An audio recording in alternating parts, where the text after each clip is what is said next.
And we're recording. Sweet. It is so good to see you. It is good to see you. Hey friends, welcome to Think Out Loud with me, a chatcast produced, hosted, and humbly offered by yours truly, Natalie Peterson, from my neck of the woods to you in yours. This podcast is my big, hairy, audacious, quit giving a shit effort to turn years of chatter, wondering, silent suffering, and physical and mental close calls into constructive and enlightening conversation with folks that I adore. I'm taking full advantage of the universally accepted, irrevocable license to be curious and held by every single one of us. Perhaps in my own search for connection, community, and congruence, I can help you find your voice, ignite your curiosity, nudge you just a bit in your own favor. I would love that. Time is our most valuable asset, and your sharing minutes and moments with me in my space is a tremendous honor. I am not a licensed therapist, psychologist, or psychiatrist. I personally find therapy with educated practitioners very beneficial for my mental and physical health. I come prepared with referrals and ask that we all work to support one another with healthy, helpful boundaries set and honored. And on the topic of format, I am a very happy and a very loving person by nature. I am also very lively and emotion-full.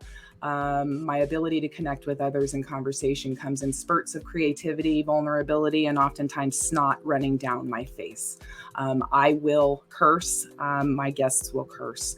Being human and real and willing to discuss and share around pretty heavy subject matter is what I'm after. I will not censor fuckerdoodles or shithead assholes. The connection is what I'm after, and I hope folks fixate on that.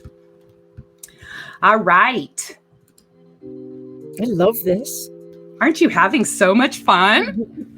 This podcast is done remotely and I'm a work in progress. And although I have moved to my second floor and plugged into an actual wall over here with connectivity, I am sharing time and bandwidth and all kinds of stuff with others in remote settings, including my guest today, which means that the sounds you hear may include some awkwardness. Grace and patience, my people. Thank you. So with that, let's go. Let's dive in. Let's get to getting and find an amazing human to think out loud with me.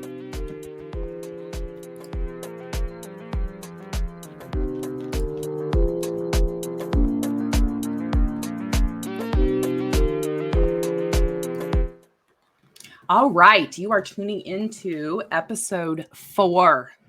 And like all good starts to great podcasts or chatcasts, as I'm calling this, it is my official first interview, my maiden voyage as a chatcaster with her first guest. Hashtag, this is what they call a hashtag day one.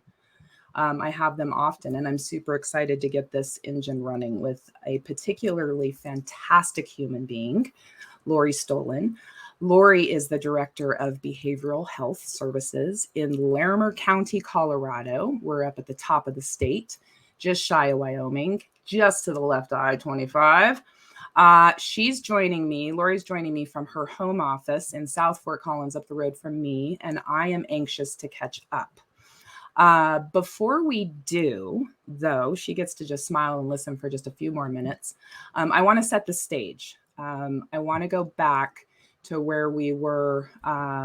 It's a little over 4 years ago. Am I right? Unbelievable. I believe it's 4 years ago. We were working. There was a ton of people involved. We were working on the mental health initiative and the Mental Health Matters initiative. And we put together an entire campaign and a load of love and work and fantasticness that came together, and some just health matters to our children, our families, our seniors, our communities.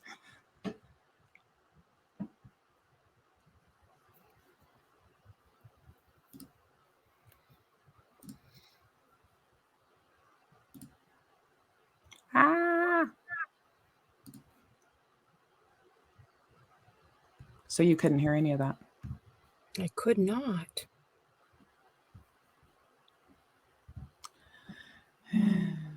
Let's chat anyway.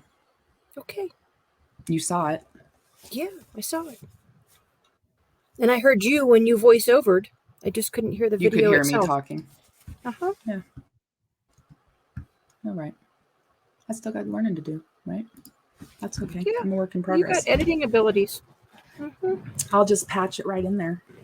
There you go. The video is still as impactful today as it was 4+ years ago. Yeah. Yeah, I think the biggest thing that comes to mind out of all of it, there's always Julie. That was a pretty big, but just sitting with those kids. It was just amazing. Yeah.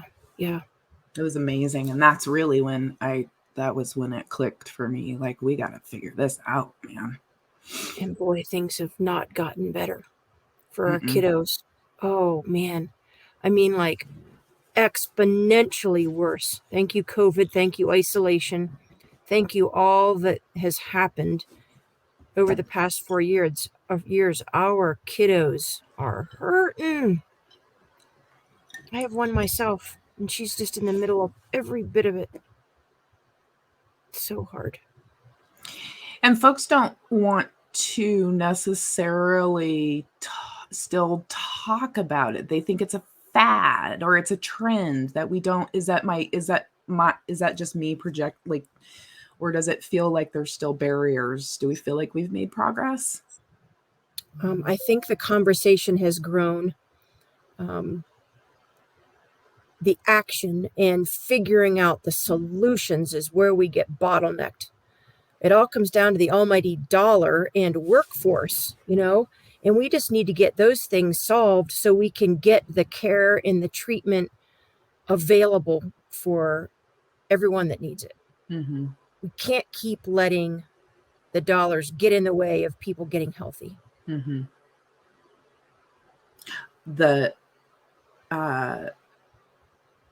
The facility coming out of the ground can't get built fast enough. I mean, we're now for 4 years, spiking rates across the board. We can't get it built fast enough. Right. It's so true. And, we're seeing some improvements, knock on wood, in our suicide rates across the county. But within our different populations, though, the suicidal ideation of our youth is like 200+% increased.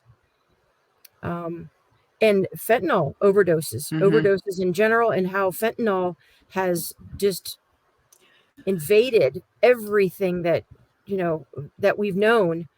We've got a lot of work to do. Where do people get involved? Like, immediately my whole heart goes into like service mode. Like, where do I go tonight to, we can reverse engineer this whole conversation. Like, how do people get involved when there's such crisis going on? And like, how do we get this? It's as simple as visit this website, see this, I'm signing up for QPR training. It's mental health first aid. It's all of the above. It is. Do you have people coming in and helping? Do you feel like you're getting support? No, you know what? Where it starts is a conversation on the streets. It's a conversation between you and your neighbors. It's a conversation about how do we relate to other people. Technology has interfered with our ability to face-to-face converse and care about others and express our concern for another human being. When you're in line at a store having a conversation with someone, letting someone else know that they matter, letting someone else know that you care, volunteering in the schools, at any school, at any time of day of the week, right? Be involved with other people. That's where it starts, right? And Absolutely. Then you get into the next layer of things, and man, mental health first aid, QPR, you're right. All of those gatekeeper trainings, seek them out and then utilize those skills. Don't be afraid to intervene or interact with someone that you see is struggling. Ask the questions, right? Don't be afraid that your question is going to cause something to happen. It won't happen. That's not the case. So you as a person, knowing this, what is your experience without outing anyone? Confidence. but Mhm. you actively reach out and see someone, you as a human, Laurie. I mean, are you touching someone on a daily basis? Are you like, what's your reaction from just as a human, your own experience, your own petri dish of experience? Yeah, I mean, I've got a neighbor that is struggling on the daily, and the best that I can do is smile, wave, and say, "How are you?" Mm-hmm. And when they're doing really good, to tell them, "God, you look really good when you're doing really good. I'm proud of Mm-hmm. you." You Mm-hmm. know, how many Mm-hmm. days sober do you have? Mm-hmm. Let's celebrate it. Good for you. Proud of you. Mm-hmm. Right? Mm-hmm. Don't be shy away from it. Don't be afraid of it. And, with my own daughter, right? She's experienced some self harming. We celebrate every day that she doesn't, right? Beautiful. She's experienced a lot of missing of school. And so we celebrate every moment that she gets up and Yeah. goes to school and she makes it through the day. Yes, celebrate. Right. Right. I love it. I think that there is as much as our young people are struggling, there is a movement about of some very empathetic and helpful young people who, I mean, they were in the video. They are coming up, of age now, that are going to be the healers and the helpers and the folks that are driven to. I think my son's one of them. Like being able to recognize when somebody's, hey, bring them into the fold rather than Yeah.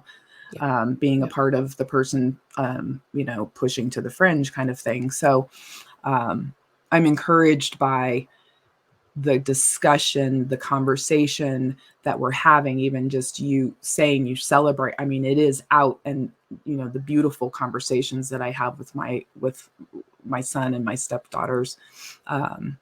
Yeah, it's going to take some really tough work and difficult conversations. Yeah. Difficult, And letting uncomfortable as letting hell. people letting people talk about it. It is okay to not be okay. And it's okay to talk about it, right? Hmm. You don't have to do it in a braggadocious way, but you do it in, I'm struggling today. Today's not a Hmm. great day. Yeah, yeah. Just like We're just celebrating I've you. got the sniffles. Yeah. Yeah, Yeah. I'm slumpy. That's what I'd say. Yeah, I'm just kind of slumpy. That's right. And it's I okay. know. I'm usually like, ah, but yeah, I gotta get slumps. Let me come sit Slumps, beside you while you're slumping, you right? know? Yeah. Yeah. I lost a best friend last year, to cancer, not COVID. She never caught COVID, although I don't know. She was tough, but she really introduced me to the concept of emotional intelligence and holding space, and you know that really emotional intelligence is going to be what helps guide us through this. That's what's going to help get us to the other side of this. We've got to go through this. Yeah. The Yeah. only way to the other side is through.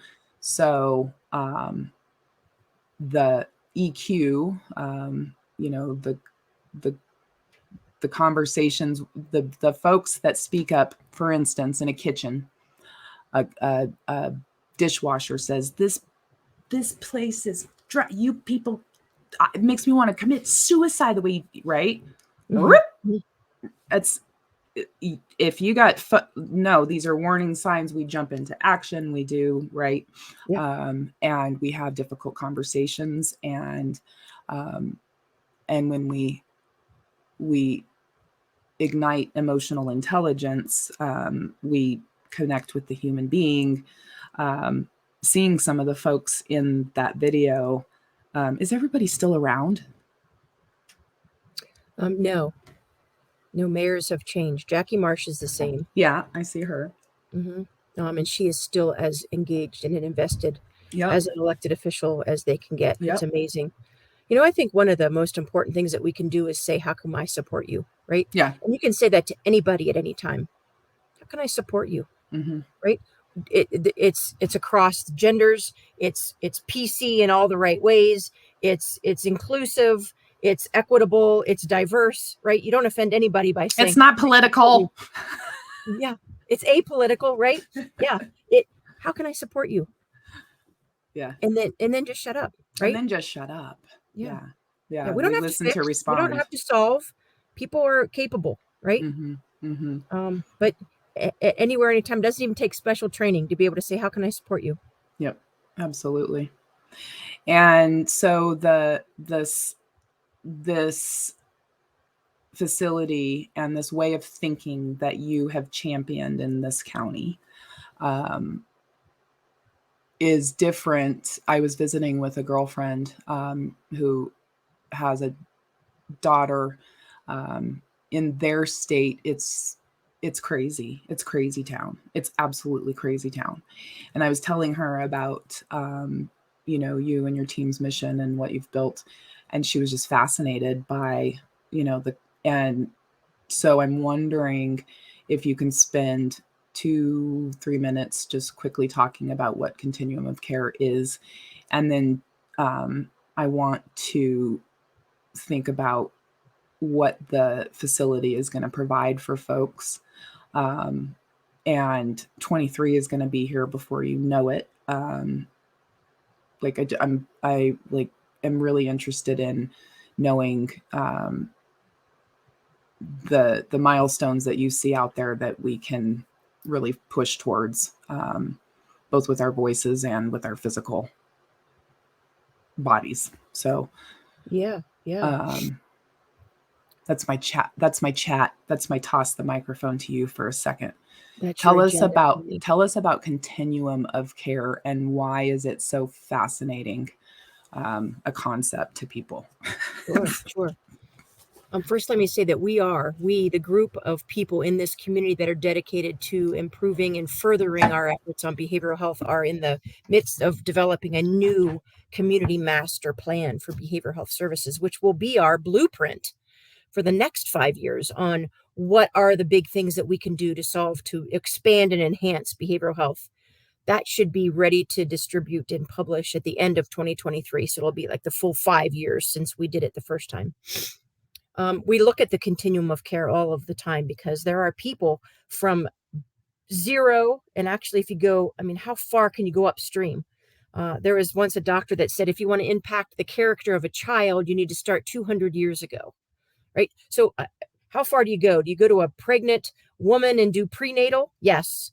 Do you do 0 to 5 early childhood? Yes. Do you do the littles and the middles and the high schoolers? Yes. Do you do adults? And yes, you just have to do it all, right? So the continuum goes across the lifespan, and then it also goes across every other demographic data point that you can find, right? We need to attend to our marginalized populations. We need to provide just as much love and just as much access to people that don't speak English and that are gender fluid and that don't have a green card to be here, right? All the people need all the care. Because if we don't, then we're not taking care of each other. And if we don't have resilient people, we don't have a resilient community, and we all live in communities, right? So it does add on itself. And so we have to do the right thing all the time. This facility is intended to do the right thing at a certain level of care. It's not the panacea. It's not going to solve all of our problems. But we noticed several years ago when we did this community assessment that the most critical gaps, the things that we do not have any of in our county, and it's costing us a lot of money and people are not getting better, is that we needed to address a few things, and we put them in this first facility. So the 6 levels of care on this continuum in the facility are triage. Get them in and assess them and understand really what's going on. Observation, so we can take any age, 0 to 118. We can take them at this facility into our 23-hour observation, assign them to a care coordinator, and immediately start discharge planning. What do they need? Where do we get them next for the next level of care that they need? And then we've got different levels of withdrawal management, formerly known as detox. We'll take folks that need to socially detox and or that are a little bit more medically complicated and do need medically managed detox. We'll have crisis stabilization for those that are in psychiatric crisis, those suicidal ideation, that are having active psychosis, mania, schizophrenia, right? Those kind of things as a primary diagnosis. And then we'll also have beds for a short-term intensive residential treatment for those that have gotten through withdrawal management and need that little extra level of structure and support to get to a more stable place in their recovery before they're released, right? So all the levels in this first facility are residential. It's not a hospital. We're not duplicating anything that we already have in our community, right? It's to fill the gaps. Man, we designed this in 2015, so 7 years ago, and we're really anxious to open it up and crossing our fingers that there's not a line out the door, right? Because the services haven't gotten less. I mean, the need for these services hasn't gotten less, right? It's grown. So we've got to do things in a lot of different creative ways. We can't rely only on this facility, right? We've got to be out in the community and getting way upstream and doing prevention efforts, right? So we don't have to keep adding on to these crisis beds because that's expensive, right? We got a lot of work to be doing in the community. And I tell you what, that's going to take everyone. Everybody. Yeah. Yeah. I'm going to make it really personal. Sound bites of, well, sure glad that my chances of being murdered by a crazy person just went up 4,000% with this thing popping up in my backyard. No. To which I replied, mm-hmm.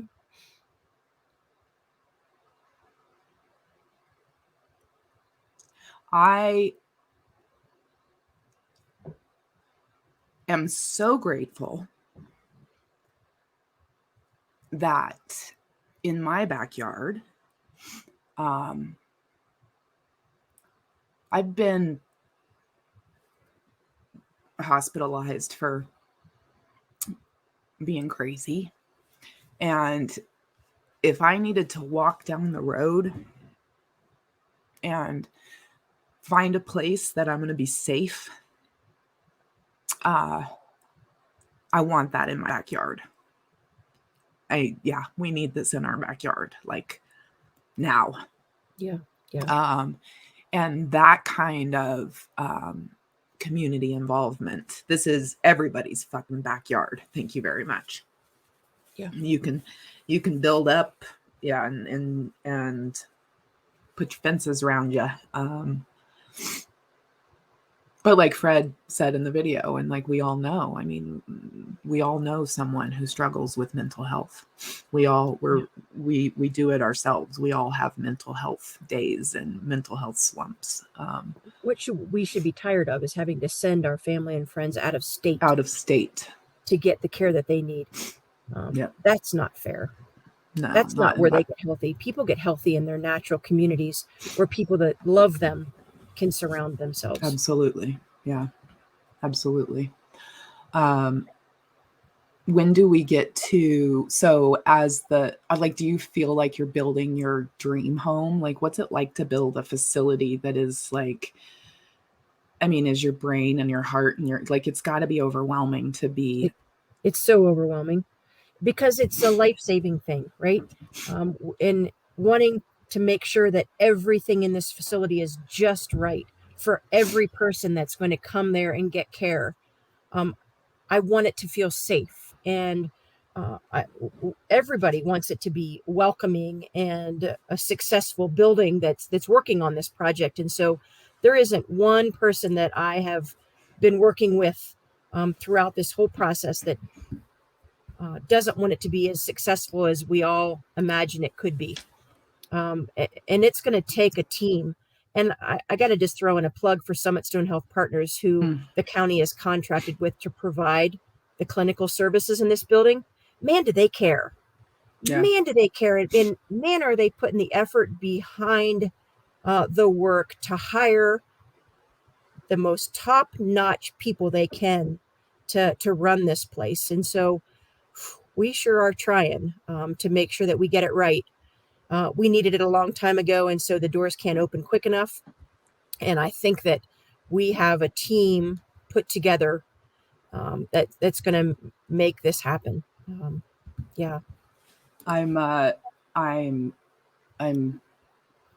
I've thought about you often, and just thinking about the tenacity and the just sticking with something, and finding your calling.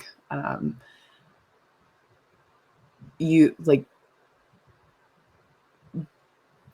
Tell me about you as a human. Just like this is your like give me something inside Laurie's head. Like this is it. Yeah, this is my dream job. This is the capstone of my career, and I can look back on my 24 years with the county as an employee anyway, not it, well, my work and my personal life are so blended, right? I mean, I've been so fortunate to be able to do what I love to do for my entire career with the county, starting off in criminal justice and working at the sheriff's office and in their jail division, and then as a director of alternative sentencing. And I've had some amazing mentors, amazing, that have given me the opportunities to do what I've done, and to be able to be a champion of such a critically important issue in our community that impacts every darn person that lives in this community, right? You could say in grandiosity terms that it impacts everybody in the world. Behavioral health, without it, you've got nothing, right? All the stars have aligned to allow the sales tax ballot initiative to pass, for the revenues to be coming in, for the economy to be so good in our community, for us to have the political will and the leadership to back the vision of doing this work. It's been amazing. There are some very passionate people in this community. And if you're wise enough to surround yourself with them, you can get a lot accomplished. Yep. When I first met you, you were in that tiny little office. You're like, come on in. It's a little tight. We're like, and you had my car for 2 years. Yeah. Out of the back of my car, literally. Yeah. And you had the map on the wall. Oh, yeah. And you're like, these are all the people that said no. And we're like, wow. Yeah. Let's when get I printed busy. out the precincts. And yep. your champion prior to the team that I was on, remind me of her name. Nina Bodie. Yep. Still a go-getter in our community. Good. Awesome. Still friends, still love her to death, and she is still a rock star. Yep. And screaming about it, and I love it.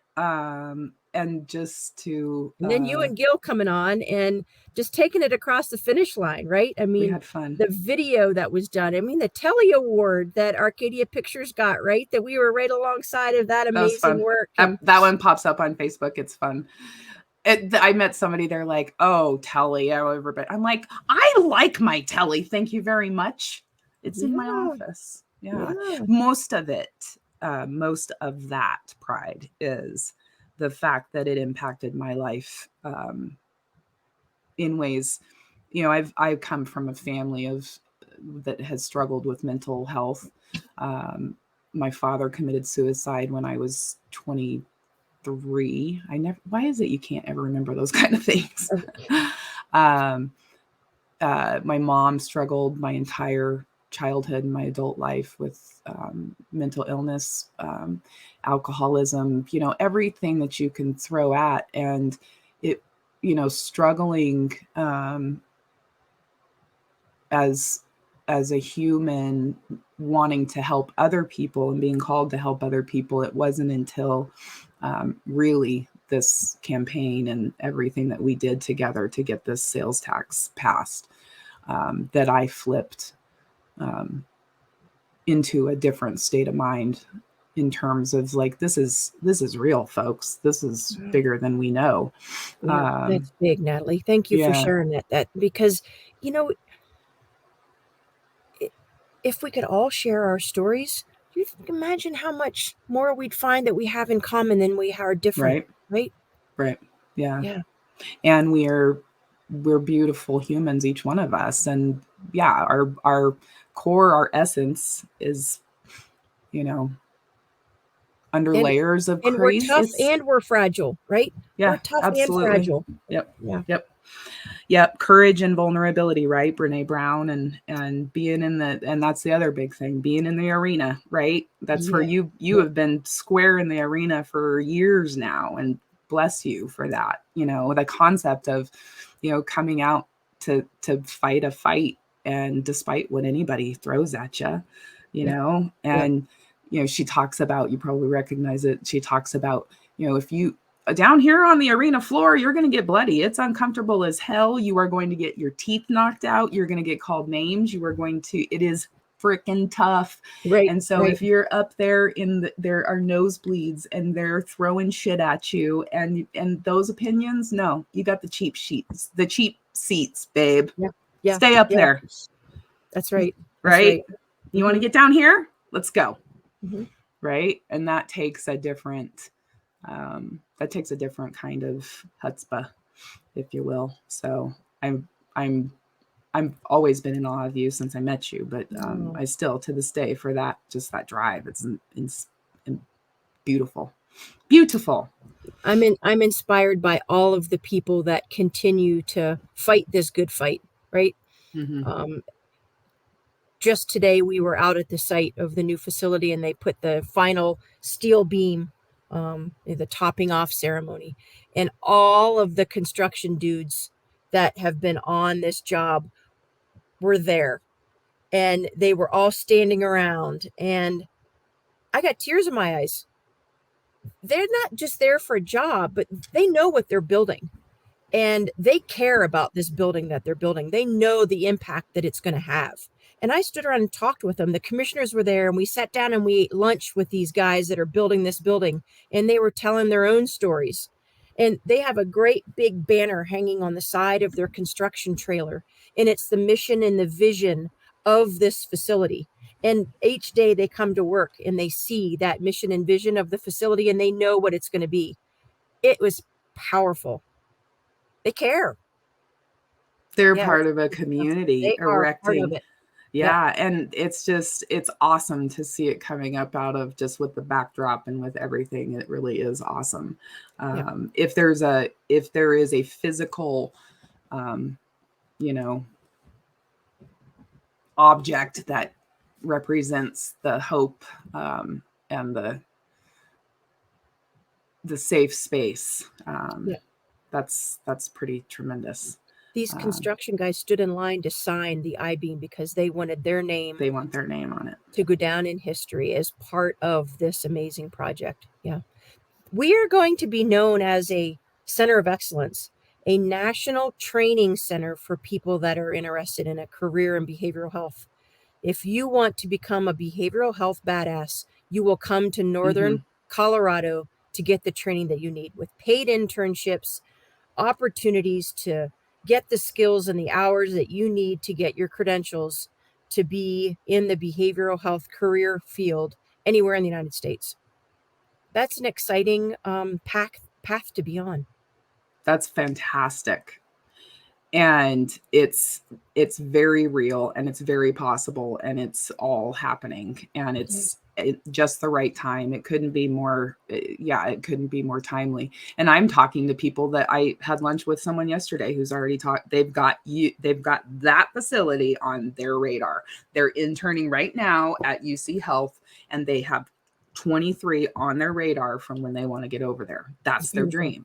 They're graduating from CSU. That's awesome. Yeah. Getting on a train that's making a difference and that is making an impact. And I love it. I love it. I love it. I love it. I love it. My very own little 16-year-old daughter, who graduates from high school next year, is going to college because she wants to go into psychology. And I told her, well, when you're ready to do an internship, you could come back to Fort Collins. Yes, ma'am, you can. I could find you an internship in the clinical world to do it. She's like, are you serious? Do you think so? And I'm like, oh, honey, if you get your credentials, you can go anywhere.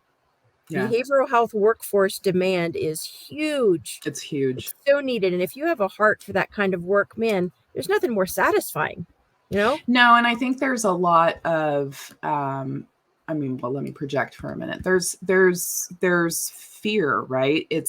Mental health is, I don't know, it's scary. It's scary. You can't see it like a you broken can't leg. see. Yeah. And so to actually take steps to learn and to speak and be curious. That's it. Still Because has a it's a long fear ways to of the go. unknown, right? Yeah, It's just a fear of the totally. unknown. Yeah. Yeah, I'm going to share my screen again, and I'm going to show, I had Summit Stone up, and I also have,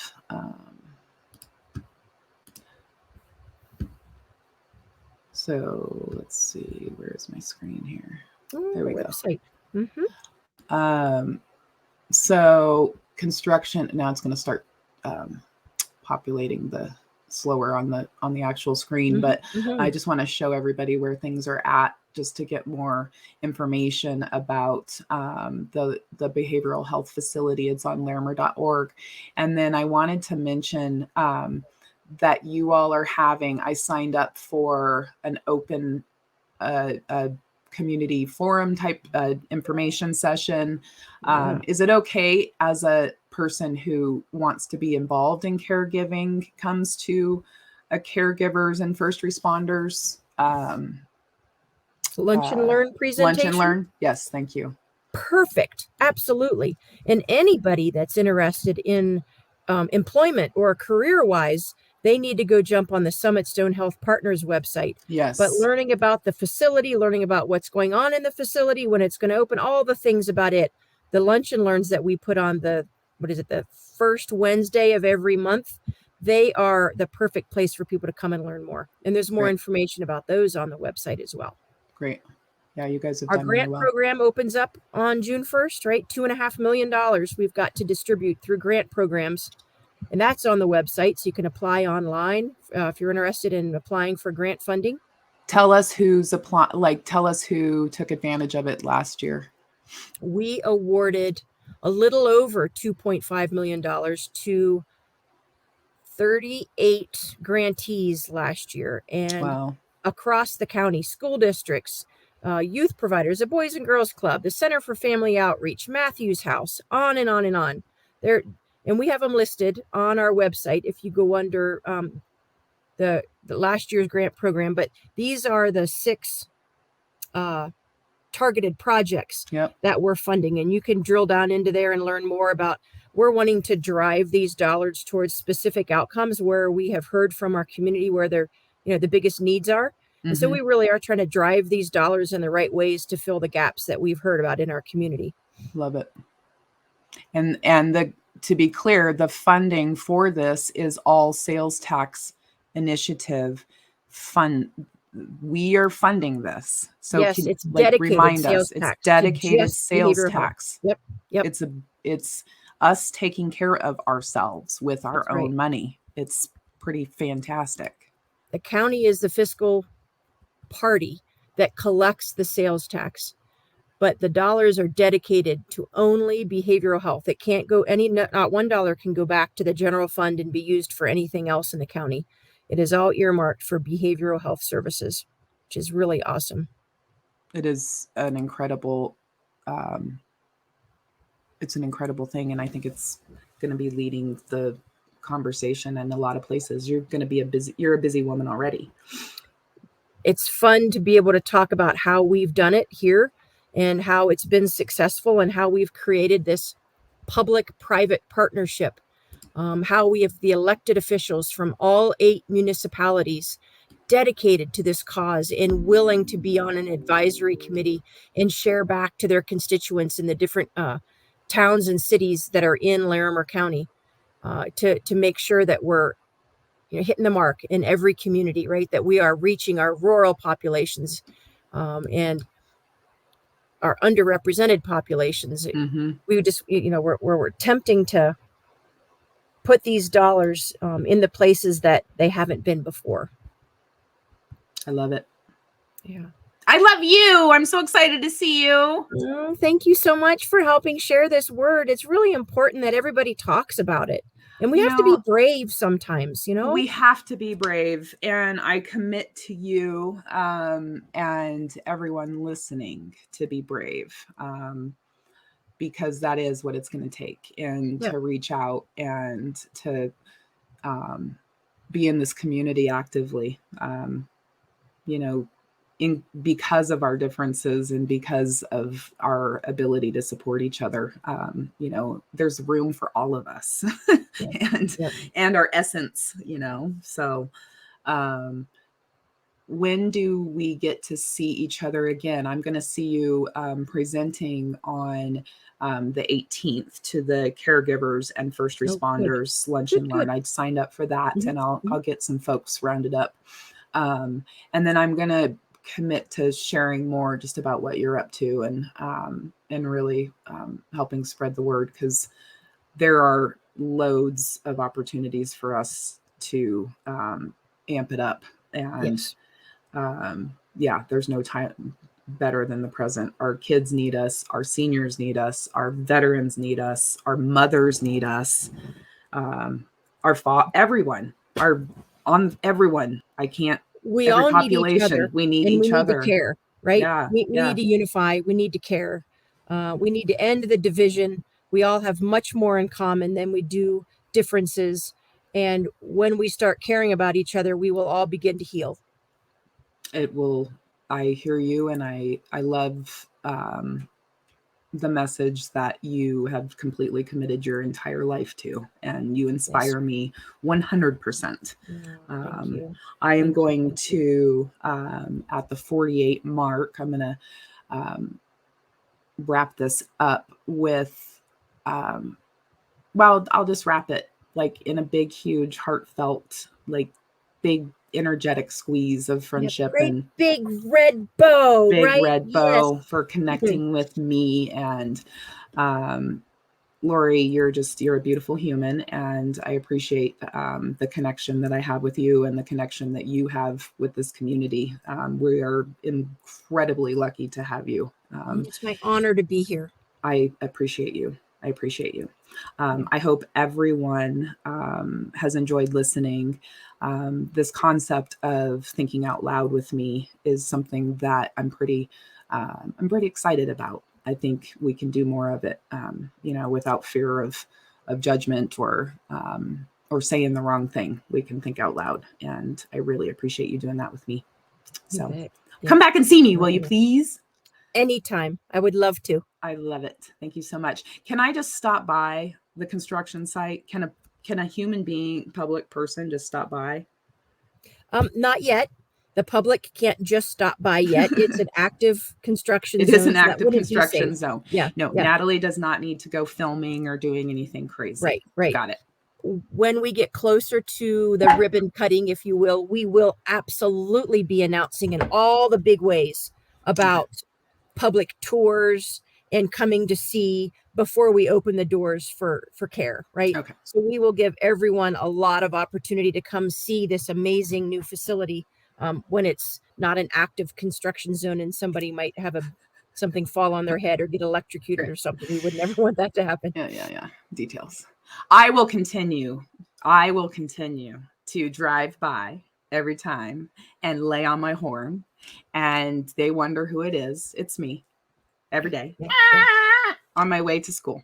So if they wonder, so please let them know they've got cheerleaders out here, and that when it's open, I'll be coming to say hi. So thank you, Laurie. Good.